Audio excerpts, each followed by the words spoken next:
How do you manage to write while having a full-time job? Well, it's always been difficult, but it can be done. I knew my father was able to do it, and if I tell you how he did it and how I would find it completely impossible, my mother told me that he used to come home and go to sleep at 6 o'clock, wake up at 8 and work till midnight.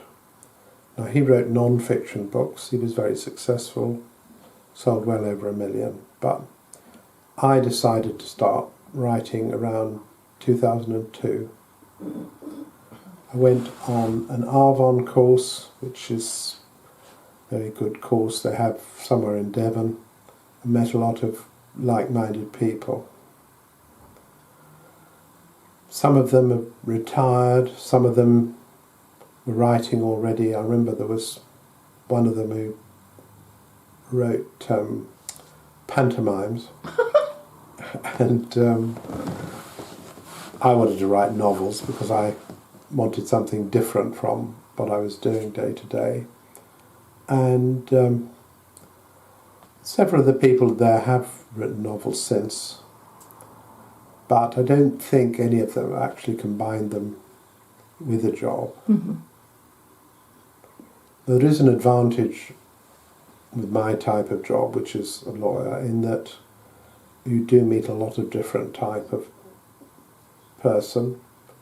You meet a lot of odd situations, whereas my books bear no relationship at all to anybody living, dead, or still to be born.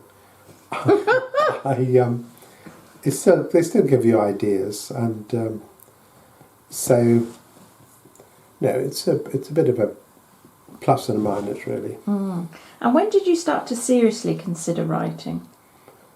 Well, when I went on this Arvon course, and then I joined a writing group called Criminal Classes, which was held near Green Park Tube Station, and we all used to read over our stuff to each other, and people used to make comments, some helpful, some not helpful. Some wrote well, some didn't write quite so well, but several of them have been published since. And it gave me the motivation. I've never lost the motivation, and by about 10 or 11 years ago I managed to finish the first book, which was called Holy Disorder. I decided at the time not to publish it, but I'm going to publish it now because I do think it's good enough. And then I used the same characters in the latest book, which is Best Eaten Cold. And I had the idea of going back to South Africa during the Second World War, because it was very interesting there. They had Nazi submarines off the coast and so on. They had a section of people that wanted to sabotage the war effort. But if we go back to how to do it, which is the purpose of this video, the way I settled on was to set myself a target each week of words. And if you set yourself a target of, say, 1,000 words, then in a year you're going to write 52,000 words, and 18 months you're going to finish a book. And how long did it take you to finish this book? Well, the first one took me 10 years, but a lot of that was because I wasn't sure about what I was doing. I was reading a lot of books about how to write books and points of view and so on. Eventually, I came to the conclusion that really the only good advice is, if you're going to write, write.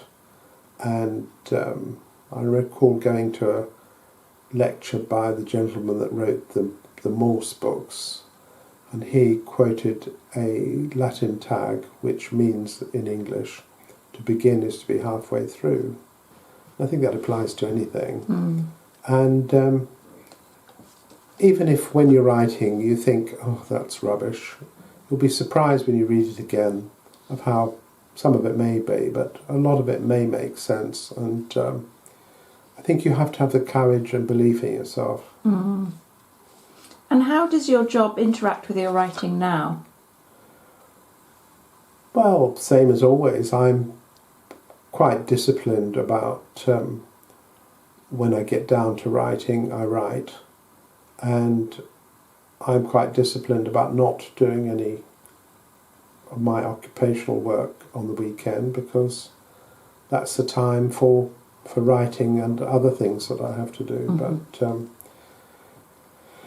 if I had a job which was less mental, if I may put it that way, I probably have written a lot more by now. But nevertheless, I do manage to do it, and there are a lot of other things involved in writing these days, such as promoting your book and publicising it.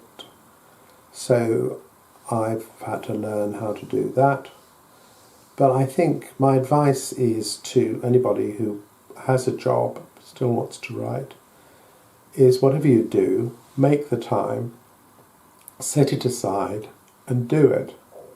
And you'll be surprised how much you can. And I think a retired person, for example, is going to find it a lot easier, but you can do it. And I'm not sure how the likes of Winston Churchill managed to be a Prime Minister and write long histories of the Second World War. I can only assume that he wasn't doing very much. I think he was leader of the opposition, actually, but I think it can be done, and I'm now on my third novel, in spite of having a demanding job, and 1,000 words a week is a good target. If you can do more, so much the better. And another bit of advice is, if you have ideas, write them down before you forget them. We all think in a different way. I find that ideas come to me while I'm writing. Another person actually, like that, was Enid Blyton, so I don't think I'm going to sell as many as she did, but there are other people who plan everything, and when they've planned it, they write it all down. All our minds move in a different way, I think. But all I can say is find the time and do it. And do you find it easy or difficult to switch off from work on the weekends? If I'm doing something else, I find I can switch off, because it's a habit, really. I mean, a lawyer's mind is notorious for having little corners where bits of cases come into your mind when you're doing something completely different, like driving a car or whatever. But you have to learn to put it away, because it's, first of all, it's not good for the work, because you can get burnt out.